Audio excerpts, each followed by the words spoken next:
Hey everybody and welcome back. If you want to have multiple showcases on Steam and you are looking out how to do so, today we are going to guide you through the process to get those. So let's get started. So we can do that by earning them through our profile levels. Start by opening up Steam. And once you open up your Steam, you should particularly be finding this screen on your screen right there. Now, if you want to go ahead and get multiple showcases, you can level up your profile. You can just go over and look out for that by crafting badges from game collection or participating in the Steam events. You can go to your profile at the top, select this option of view my profile, and that should probably open up the space right here. And here in this right hand side section, you will be finding a showcase slot for every Steam levels. You can level up by crafting badges from game collections.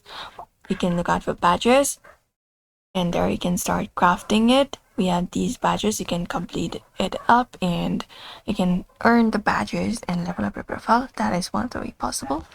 Or even look out for point shop.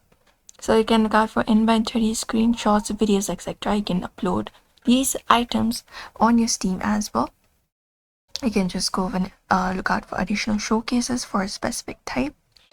And even look out for the level up options there. Look out for videos, workshop items, those kind of things, and provide, upload those and showcase and go ahead and unlock different levels. You can even look out for the shop itself, the Steam shop itself, and just go over and look out for the point shop section.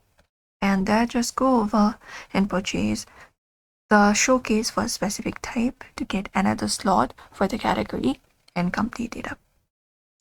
And that should give you new slots for different showcases type, and that should do it. You can just go over and confirm it up, and by combining the profile labeling and then the point shop purchases, you can create a rich profile with multiple displays for your favorite games, artwork, and achievements, and that's how you do it. So we hope this video was helpful. You may follow the steps to do so. So give it a thumbs up and subscribe for more tips and tutorials.